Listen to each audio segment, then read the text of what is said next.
You're listening to the Entertainment Report on iHeartRadio, live from Dubai for Friday, January 22nd, 2021. I'm your host, Mr. Downtown Ray Melo, delivering some major stories and trends going on in the world of entertainment and beyond. The release date for the next James Bond movie, No Time to Die, has been postponed for the third time. MGM has moved the release date for the film to October 8th, Variety and The Hollywood Reporter reported on Thursday. No Time to Die, Daniel Craig's fifth and final outing as 007, was originally scheduled for release on April 8th, 2020 in the U.S. Craig went through with hosting Saturday Night Live on March 7th, originally scheduled to coincide with promoting the Bond film. The Bond film was the first 2020 film to postpone its release out of caution surrounding the COVID-19 pandemic. On March 4th, No Time to Die announced it was moving to November 25th. By March 16th, films such as A Quiet Place Part 2, Mulan, F9, and more postponed their releases as the pandemic worsened. Films such as Marvel's Black Widow, Ghostbusters Afterlife, and Candyman have yet to come out. Theaters reopened in the United States in August to support the September release of Tenet. However, by October, theaters faced further closures and COVID-19 cases spiked. No Time to Die moved again to April 2nd, 2021. Cary Joji Fukunaga directs No Time to Die from a script by Fukunaga, Neil Purvis, Robert Wade, and Phoebe Waller-Bridge. Rami Malek plays the film's villain. Leah Seydoux, Naomi Harris, Ben Whishaw, Jeffrey Wright, Christoph Waltz, Rory Kinnear, and Ralph Fiennes reprised their roles from previous Craig Bond films. Lashana Lynch, Ana de Armas, and Billy Mugginson joined the cast. Searchlight Pictures has announced theatrical release dates for 4 of its postponed films Thursday. The film included Guillermo del Toro's Nightmare Alley and Antlers, The Highs of Tammy Faye, and The Night House. The Night House stars Rebecca Hall as a widow who discovers secrets about her husband. Searchlight will release it July 16, 2021. The Eyes of Tammy Faye stars Jessica Chastain as Tammy Faye Baker. Andrew Garfield plays her husband, disgraced televangelist Jim Baker. Searchlight will release it September 24th, 2021. Antlers was one of the first movies delayed at the beginning of the COVID-19 pandemic. Originally scheduled for an April 2020 release, Searchlight will now release it October 29, 2021. Kerry Russell stars as a small-town teacher who battles an ancient creature. Del Toro produced for director Scott Cooper, who co-wrote the adaptation of Nick Acosta's short story, The Quiet Boy. Del Toro co-wrote with Kim Morgan and directed Nightmare Alley. Bradley Cooper plays a carnival showman, and Cate Blanchett is a psychiatrist who schemes with him. Cooper won the role after the director pursued Leonardo DiCaprio, Toni Collette, Willem Dafoe, Richard Jenkins, Rooney Mara, Ron Perlman, and Mary Steenburgen also star. Nightmare Alley will open December 3rd, 2021. Searchlight and Disney have gained ownership when they bought the 20th Century Fox studio. It renamed the indie arms Searchlight Pictures. Universal and Amblin Entertainment's Biles starring Tom Hanks has been delayed and is scheduled to re-release August 13th. Biles was originally slated to launch on April 16th. The new August release date replaced an untitled film from horror studios Blumhouse Productions and Universal. Hanks will star as an inventor in a post-apocalyptic world who built a robot to look after his dog when he dies. The robot goes on to learn what it means to be human. Caleb Landry Jones, Samara Wiley, Skeet Ulrich, and Laura Harrier also star. Miguel Spackenchik is directing the film from a script by Craig Luck and Ivor Powell. This will mark Luck's feature film debut. Robert Zemeckis is executive producing alongside Spackenchik, Luck, Andrew Berman, and Adam Meritz. Kevin Misher, Jack Rape, and Jacqueline Levine and Powell are also producing. Zemeckis famously helmed Forrest Gump, Castaway, and The Polar Express, which all starred Hanks. Hanks recently starred in the Western News of the World and will portray Elvis Presley's manager, Colonel Tom Parker, in an upcoming biopic starring Austin Butler in the lead role. The actor on Wednesday hosted President Joe Biden's inaugural special celebrating America. HBO released a trailer for its documentary Fake Famous on Thursday. Journalist Nick Bolton made his directorial debut with the documentary about social media influence. In order to better understand the industry that social media created, Bilton conducts an experiment in the film. He casts three unknowns with minor social media followings and proceeds to turn them into social media stars. The three participants includes Dominique Druckmann, an aspiring doctor, Chris Bailey, a fashion designer, and Wiley Heiner, a real estate assistant. They receive endorsement offers, freebies, and even pay advertising thanks to Bilton's experiment. The film explores such techniques as buying followers, faking engagement with bots, and constructing Instagram personas. Bilton's premise was to determine that so-called social media celebrities are only fake famous. Fake famous also includes commentary from technology reporters from the New York Times and Bloomberg, author and actress Justine Bateman, and media experts in the field of social media. Bilton hopes to teach viewers how to read between the lines of the likes, followers, and content they see on social media. Fake Famous premieres February 2nd at 9 p.m. Eastern Standard Time on HBO. It will also be available to stream on HBO and HBO Max. The anime family film The Mitchells vs. the Machines, formerly known as Connected, has been acquired by Netflix from Sony. Netflix confirmed the news on Twitter Thursday alongside a poster for the film. Netflix has not announced a release date. The Mitchells vs. the Machines follows college-bound Katie, voiced by Abby Jacobson, who has been accepted into the film school of her dreams. Dad Rick, played by Danny McBride, plans a family road trip with his wife Linda, played by Maya Rudolph, and a younger son Aaron, played by Mike Redonda, to drive Katie to her new school. The family must then save the world from a tech uprising after the road trip is interrupted by everyday electronic devices. Eric Andre, Olivia Colman, Blake Griffin, and Doug the Pug also provide the voices. Rhonda wrote and directed the film with Jeff Rowe. Phil Lord and Christopher Miller also serving as producers. Lord said on Twitter, "Finally the world can blast this bundle of joy into its eyeballs. Thank you at Netflix Film for loving this thing as much as we do." AMC Networks has announced Thursday it's acquired the limited series The Beat Must Die. Jared Harris and Kush Jumbo star alongside Billy Hallow, Nathaniel Parker, and Gerald D. James. The announcement says the six-part series will tell the story of a grieving mother seeking revenge on the man who killed her son. AMC did not confirm which roles Harris and Jumbo will play. Poet laureate Cecil Day Lewis wrote the novel The Beast Must Die under the pen name Nicholas Blake. It is part of his Nigel Strangeways series, although AMC did not confirm whether the character Strangeways appears in the adaptation. Harris earned a Golden Globe, Emmy, and BAFTA nomination for his role in Chernobyl as Valery Legasov, a whistleblower from the Russian nuclear disaster. He has since appeared on the Amazon series Carnival Row and will star in the Apple TV series Foundation and the Marvel Comics movie Morbius. Jumbo has reprised her The Good Wife role of Luca Quinn on the CBS All Access spinoff The Good Fight. AMC partners with BritBox, Scott Free, and New Regency Television to bring The Beast Must Die to air. AMC will premiere The Beast Must Die in the spring of 2021 on its cable network and AMC Plus streaming service. The CW released a trailer for the upcoming series Spider-Man and Lois on Thursday. Tyler Hoechlin plays Clark Kent, aka Superman, and Elizabeth Tolich, his wife Lois Lane. In the trailer, Lois and Clark lose their reporting jobs at the Daily Planet, so they move out of Metropolis and back to the Kent farm in Smallville. When their sons, Jordan Lasses and Alex Garfin, are teenagers, Clark reveals his powers. At first, the boys do not believe their father could be Superman, but a demonstration clears that up right away. Hoechlin first played Superman in Season 2 of Supergirl in 2016. He has appeared in crossovers with other CW superheroes shows since. Tolich first appeared in the 2018 crossover event Elseworlds. Todd Helbing created Superman and Lois. Helbing was a co-showrunner on The Flash with his brother Aaron. Todd created the show after Hoechlin and Tolich's appearance in the Crisis of Infinite Earths crossover. The CW previously announced on January 20th that the premiere of Superman and Lois would run 90 minutes, followed by a special about the history of Superman.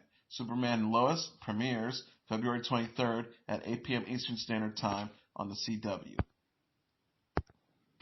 Former West Wing star Allison Janney says the cast group text chain is so much fun. The 61-year-old actress said on Thursday's episode of the Jimmy Kimmel Live, that she keeps in touch with her former co-stars, including Josh Malina, Dule Hill, and Bradley Whitford. Janney played C.J. Craig on The West Wing, which had a 7-season run on NBC from 1999 to 2006. The series also starred Martin Sheen, Rob Lowe, Maura Kelly, and the late John Spencer. On Jimmy Kimmel Live, Janney said she embraced the lingering popularity of and love of The West Wing. She said, "I love it. I stay in touch with all of them. We're on an enormous text stream chain with each other. It's so much fun. We text about absolutely everything." Janney says there's a lot of teasing and abuse given between the cast members in the group text, specifically towards Joshua Malina, who portrayed Will Bailey. She said, "I just step back and watch them because I can't play. I can't play with the big boys on that thing because they're crushing me." Janney showed a shirtless throwback photo of Malina that Dule Hill, who played Charlie Young, recently posted in the thread. Janney says, and then Brad Whitford will say, "Haven't we been through this enough this year? Just back and forth of crazy text stream." Janney and the West Wing cast recently reunited for the HBO Max special, West Wing special to benefit When We All Vote, which aired in October. The special featured the cast performing a stage reading of the season 3 episode, Hartsfield's Landing. Janney said in an interview with Entertainment Weekly in August that Craig is her favorite role to date. The actress said, "She is my favorite character I've ever played because she's someone that I aspire to. I wish I could be CJ. She's a wonderful character who is not afraid to speak the truth to power. It's a great role to champion women." Janney presently plays Bonnie Plunkett on the CBS series Mom, which returns for an 8th season in November. Michelle Pfeiffer has joined the cast of the Showtime series The First Lady. The 62-year-old actress will play former First Lady Betty Ford in the new anthology series. Pfeiffer will join previously announced stars Viola Davis, who will portray former First Lady Michelle Obama.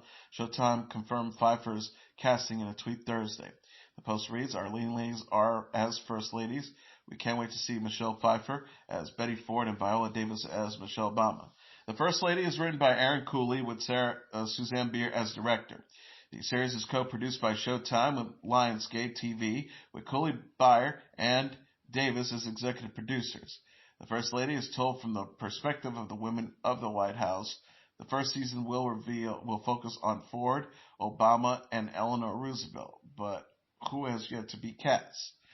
Showtime EVP of Scripted Programming Amy Israel said in a statement, "Michelle Pfeiffer and Susan Bier have joined the brilliant and incomparable Viola Davis to bring these remarkable stories of these women into urgent, engrossing, long overdue focus. Michelle brings authenticity, vulnerability, and complexity to all her roles, and Suzanne is a visionary director who commands the screen with fierce honesty and a singular visual style." Israel says, "With these formidable artists in front of and behind the camera, we couldn't be more thrilled, especially at this unique moment in time for our nation, about the powerful promise of the First Lady." Pfeiffer most recently starred in the film Avengers Endgame and Maleficent, Mistress of Evil. She will next appear in the movie French Evil.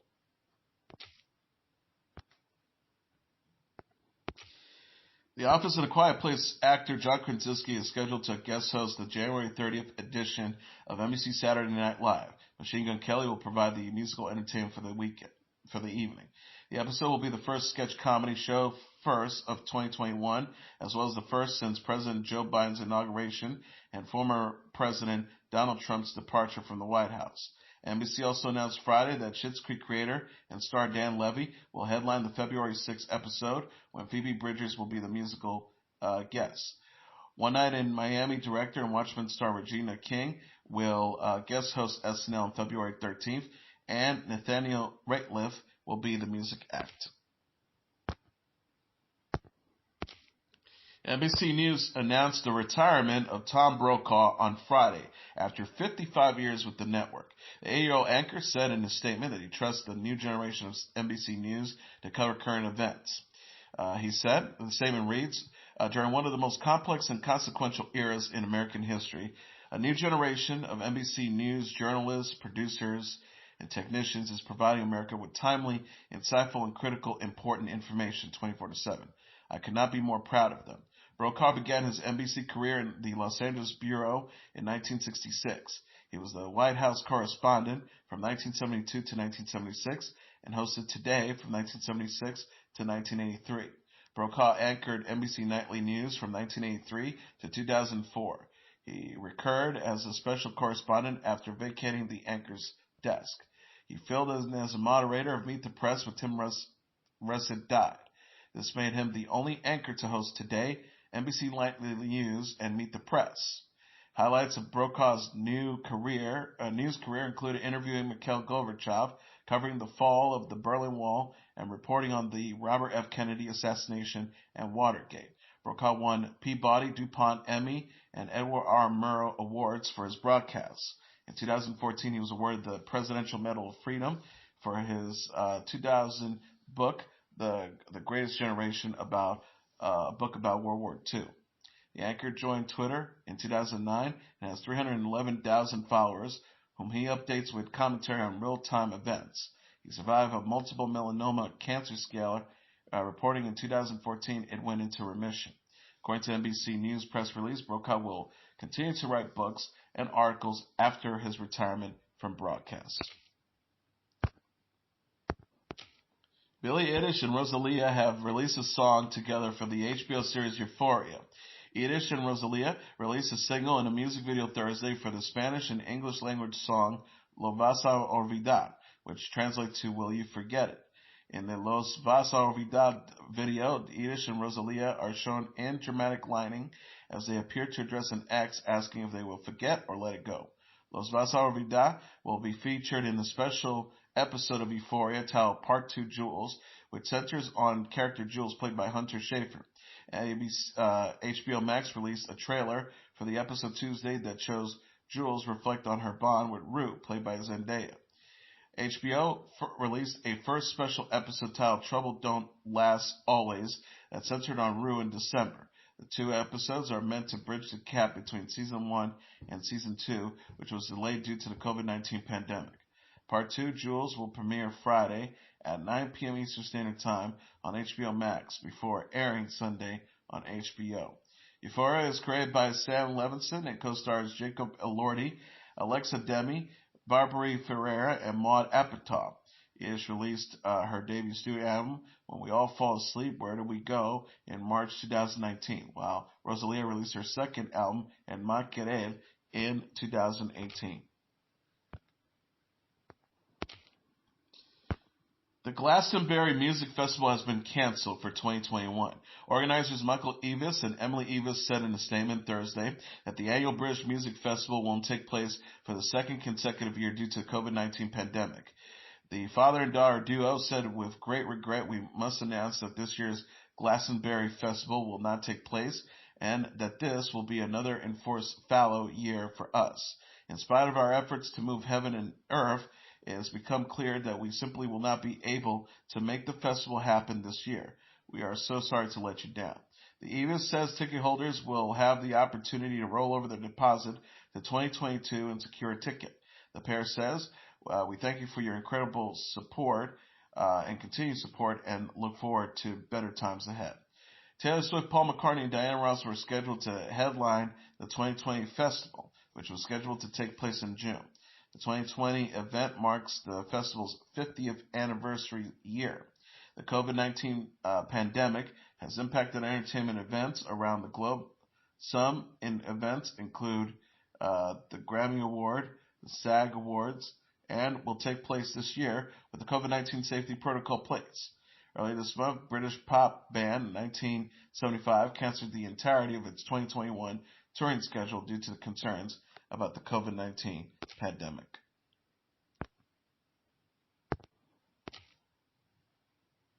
Lil Wayne is feeling grateful for his presidential pardon from former President Donald Trump. The 30-year-old rapper thanked Trump in a tweet Thursday after Trump granted clemency to him and dozens of others Tuesday ahead of President Joe Biden's inauguration. Lil Wayne wrote, I want to thank President Trump for recognizing that I have so much more to give to my family, my art, and my community. He also said, I also want to thank at Bradley Cohen for working so diligently to secure another chance for me, referencing his lawyer Bradford Cohen. Love. Lil Wayne pleaded guilty to a federal gun charge in December following a 2019 incident at the Opa-locka Executive Airport. The rapper was facing up to 10 years in prison. Lil Wayne celebrated his pardon by releasing the new single featuring For She on Wednesday evening. The song's lyrics appears to reference to the gun charges. Howard Sherbrick, another attorney for Lil Wayne, stated addressed the pardon in a statement to Rolling Stone Wednesday. He says a pardon for Lil Wayne is consistent with the views of many jurors, including Supreme Court Justice Amy Coney Barrett, that prosecuted a non-violent citizen for merely possessing a firearm violates the Second Amendment to the U.S. Constitution. Lil Wayne released his 13th studio album, Funeral, in January 2020. And finally, here are the top 10 songs on the Billboard Hot 100 single charts for the week of January 23rd. Number 10, SZA with Good Days. Number 9, Morgan Wallen with Wasted On. Number 8, AJR with Bang. Number 7, Justin Bieber featuring Chance the Rapper with Holy. Number 6, Dua Lipa with Levitating. Number 5, Chris Brown with Go Crazy. Number 4, The Weeknd with Blinding Lights. Number 3, Ariana Grande with Positions. Number 2, 24 Golden with Mood. And the number 1 song on the Billboard Hot 100 single charts for the week of January 23rd, Olivia Rodrigo with Driver's License. And that is your entertainment report for Friday, January 22nd, 2021. I'm your host, Mr. Downtown Ray Melo. I'll be back on Monday to deliver some major stories and trends going on in the world of entertainment and beyond. You can follow the show on Facebook, Twitter, or Instagram. Facebook.com/The Entertainment Report with Ray Melo. That's RAYMELO. On Twitter at The Enter Report, or on Instagram at The Entertainment Report. You can listen to this episode or any previous episodes of The Entertainment Report anytime you want on iHeartRadio. Just go to iHeart.com or your iHeart phone app, search for The Entertainment Report, and it'll take you to the page. Everyone have a great weekend. Good night, and God bless you all.